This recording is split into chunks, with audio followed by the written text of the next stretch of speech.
Trianon, o Viajante das Estrelas, capítulo 10, parte 1, Os Chakras Superiores de Gaia.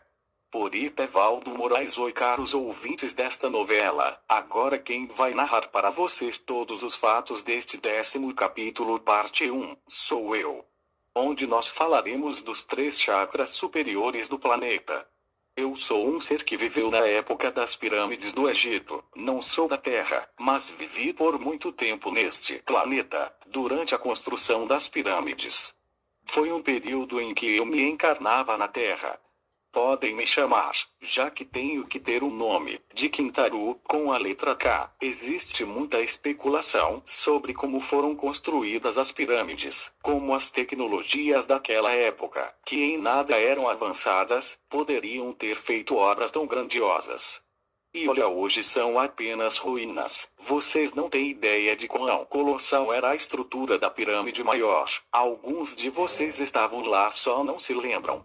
Obviamente a tecnologia de séries espaciais fez parte de toda a criação daquelas estruturas, desde o projeto até a realização. A ciência tenta encontrar achados que corroborem com as ditas bases científicas, mas jamais encontrarão desta forma. Eu posso contar a vocês, porque estive lá durante a construção de todas, ou pelo menos a maioria daquelas estruturas, que são um marco do local do 5º chakra da Terra, de onde a voz da Terra ecoa. Então você me acompanhará nesta jornada. Esta é a mensagem que Kintaru ditou a um canal na época em que vivemos as aventuras em Gaia. Nela ele conta como foi viver na Terra, na época do Egito Antigo. Na mensagem ele continua: é sabido por todos vocês que os capelinos, aqueles cuja vibração não era compatível, quando houve a elevação espiritual a dimensões superiores no seu orbe, foram trazidos a este planeta. Embora as suas vibrações não alcançassem os patamares daqueles que ascenderam, sabiam muito em termos de tecnologia e até mesmo da realidade da existência. Então, após sermos transmigrados para este orbe, muitos de nós foi viver naquela região, a região do Planalto Egípcio. Como sabíamos da existência de muitas tecnologias desconhecidas aqui em Gaia e de manifestações espirituais em nível mais elevado, pudemos manter um contato mais estreito com os seres galácticos. Depois, para nós, muito do que era novidade para os habitantes da Terra eram tecnologias e aprendizados amplamente divulgados de onde viemos. Com o afundamento dos grandes continentes, muitos de nós renasceu em civilizações antigas. Civilizações, como lá na Mesopotâmia, os povos daquela região, principalmente os sumérios. No Egito, na China, na Índia e em vários outros locais também. Para que se pudéssemos auxiliar a humanidade a compreender padrões tecnológicos e espirituais mais avançados. Desta forma o Egito se tornou uma grande civilização e muito do que aquelas pirâmides dizem, principalmente a Grande Pirâmide, tem a ver com os conceitos cósmicos. Até a sua base com os seus lados estão alinhados com os pontos cardeais da Terra. Então será muito emocionante para mim relembrar tudo o que vivi nesta região. Me transportei no tempo e em mente. Eu consigo me lembrar de cada detalhe daquelas construções no 5º chakra de Gaia, que se estende dali até a Palestina, passando pelo Sinai e o Monte das Oliveiras. Eu estava no terraço, um grandioso terraço. Eu era um sacerdote muito honrado e com muitos poderes. Naquele tempo nós ainda conseguíamos, muitos de nós, se comunicar por telepatia, sem que necessitássemos de nenhum aparato tecnológico. O mais interessante é que ele fala claramente, a exemplo de vocês hoje, que marcam reuniões virtuais, cada um em um local e podem interagir visualizando as imagens uns dos outros. Nós íamos em corpo astral a estas reuniões, enquanto nosso corpo físico descansava, onde fisicamente estávamos. Eu consigo, entrando nos bolsões do tempo, ver tudo o que acontecia nestas reuniões e como foi que os seres galácticos, juntamente com seres muito sábios, viventes na Terra, utilizando-se do controle dos elementos, a partir dos elementais, conseguiram construir aqueles grandiosos monumentos. A este que estou intuindo contar este capítulo é de estremecer todas estas informações, pois ele também estava lá, e também participou de todo este processo. Ele já teve contato comigo através de outro livro. O livro chamado A Grande Pirâmide revela o seu segredo. Sim, aquele sacerdote na sacada, no início daquela obra, sou eu. E não se engane, muitos de vocês também estiveram lá, vivendo diferentes papéis diferentes, experiências inimagináveis e manifestando diferentes criações. Depois, todos nós temos uma longa caminhada, e tenha certeza de uma coisa: pouquíssimos de vocês, mas bem pouquíssimos, que ouvirem este relato, nesta novela, é uma alma oriunda da Terra. São almas muito mais antigas, muitas de tempos imemoriais, que em alguns casos, auxiliaram até na criação deste planeta. Porém, não se lembram disso, então é gratificante estar aqui, e mais uma vez poder dizer a quem ouve, muito da verdade de como este quinto chakra, recebeu estes monumentos, que o ligam às esferas mais altas do cosmos. Vocês não têm ideia de tudo que há abaixo daquelas construções. É como vocês dizem, aquilo que está visível é apenas a ponta de um iceberg. Muito mais há nas profundezas, mas nem tudo vocês ainda têm condições de entender. Então narrarei a partir do que é possível às mentes limitadas de vocês compreender. Trianon e alguns da sua equipe estavam no outro chakra da Terra, o sexto, pois todos estão interligados, até porque não estão nesta terceira dimensão. Esses locais são em dimensões mais sutis, onde as energias são muito mais refinadas. Nós mantínhamos contato telepaticamente para podermos trocar informações. Alguns de sua equipe estavam neste ambiente, onde fisicamente se encontra a Grande Pirâmide, juntamente com alguns seres humanos especialmente escolhidos para acompanharem esta experiência. Todos ficaram muito encantados com a oportunidade de poderem se sentir em meio ao passado, um passado de milhares de anos, quando Gaia havia descido novamente à terceira dimensão. O sexto chakra, onde Trianon estava, é um chakra mutante, de tempos em tempos entre 150 a 200 anos, muda de lugar. Estava ele entre a Europa Ocidental e Stonehenge. Europa, local de 2 chakras. Pois neste momento, deste relato, é aí que se encontra este chakra.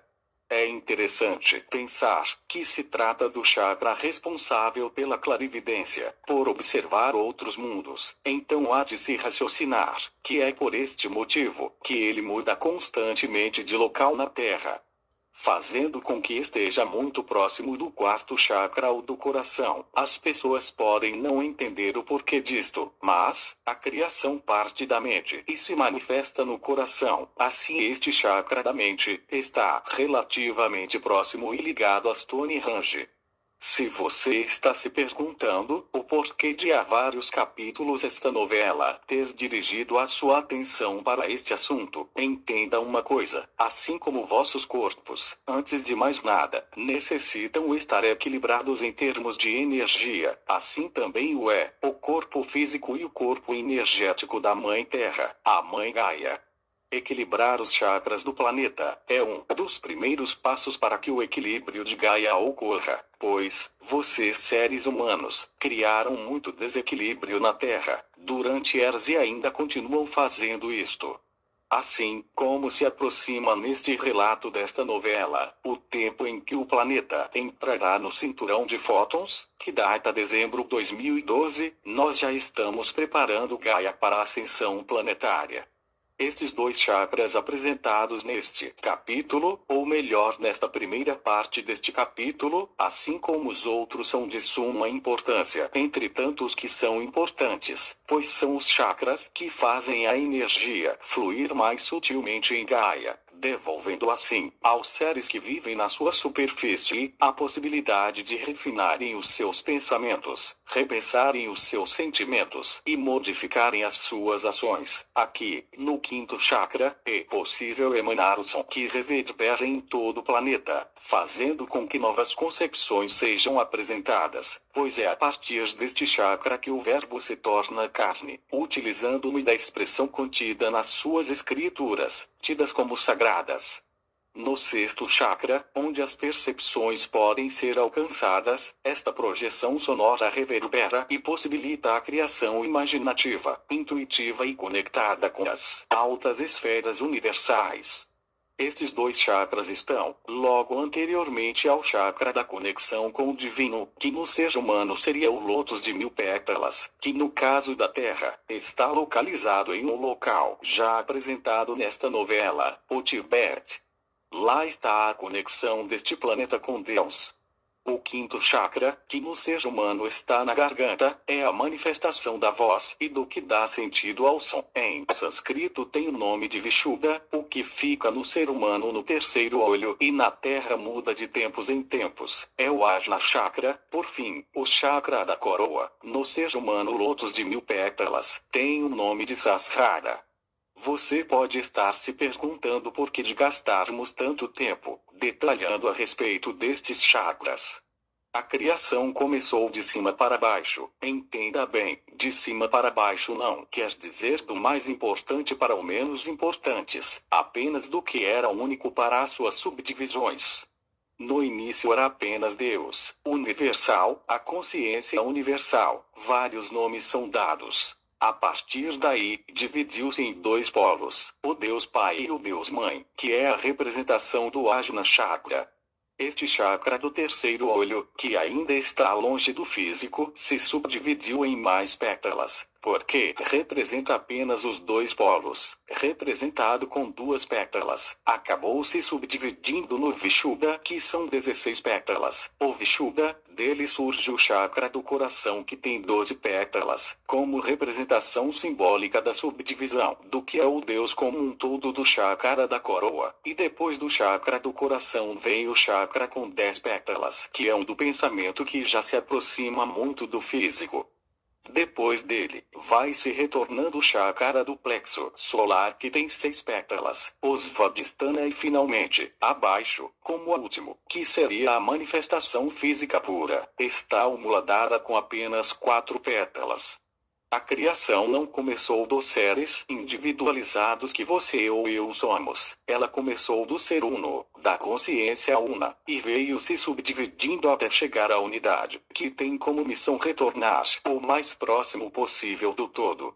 Então, a representação dos chakras, seja no ser humano, nos animais, nos vegetais, ou no planeta Gaia, segue este mesmo referencial, partindo do lótus de 1000 pétalas, que representa o todo, até chegar na individualidade da matéria pura. Trianon, Prikti, Untalo, Anat, Draco e todos os outros companheiros desta equipe, nesta jornada, além dos muitos outros, que estão durante esse relato, trabalhando na observação, proteção e equilíbrio destes vórtices, pois é um dos pontapés iniciais para colocar o planeta no caminho ascensional, são importantes. Eu sei que não é fácil compreender tantos conceitos e ainda fazer a interjeição e conexão com as leis cósmicas, porém, é necessário que cada um que vive sobre este planeta compreenda as energias sutis que formam toda a matéria e estão dentro e fora dela. Eu sei que muitos de vocês terão que ouvir mais de uma vez este capítulo, entretanto, não há como ser mais explícito que eu estou sendo. Busque dentro de você, procure e achará, já foi dito. O que é importante neste relato, já dito muitas vezes, não é a factualidade, e sim o entendimento de todo o processo em questão. O que importa não são os fatos cronológicos e nem a exatidão dos relatos, mas sim a compreensão de que o mundo sutil, onde em uma outra esfera energética, pedras que pesam milhares de toneladas podem ser facilmente cortadas e sobrepostas, pois outras leis regem estas outras esferas dimensionais. Isto é perfeitamente compreensível. Não adianta a ciência tentar explicar como pedras tão pesadas foram dispostas tão uniformemente nas pirâmides ou colocadas sobre outras nas Stonehenge, porque a ciência não consegue ultrapassar fatos tridimensionais. Jamais, atualmente, conseguiria conceber que seres multidimensionais elementais, gigantes e tantos outros, além das tecnologias que a humanidade não conhece, seriam capazes de fazer tal feito, sem nenhum esforço. Não se prendam a como foram feitos esses monumentos, talvez você estivesse lá, durante as suas criações, o que importa aqui é a delimitação física do que eles representam energeticamente sobre a Terra e o papel que eles fazem na distribuição das energias planetárias. Também o papel importante que todos estes trabalhadores da equipe de Trianon, além de outras inúmeras, que fizeram e continuarão fazendo incessantemente no seu planeta até a finalização do processo. Contar através do olhar e da perspectiva de outro ser, de outra consciência as percepções dos trabalhos realizados na Terra, do final do século XX até o início da segunda década do século XXI, me faz viajar e relembrar os 27 anos que eu, Trianon, para vocês, passei distante do planeta de onde vim, da galáxia em que vivo e do convívio com os entes queridos. É gratificante olhar para trás e ver que não foi um processo perdido, que plantamos uma semente que está dando frutos. Outros irmãos galácticos estão agora à volta do seu planeta, fazendo mais abertamente o trabalho que fazíamos, preparando a humanidade para a próxima fase, a fase das revelações e separação dos que acreditam e seguirão em frente, daqueles que sucumbirão em suas próprias crenças limitantes. Esta novela está caminhando para o fim, mas dá para viver ainda muitas aventuras e imaginar todas elas acontecendo diante dos olhos.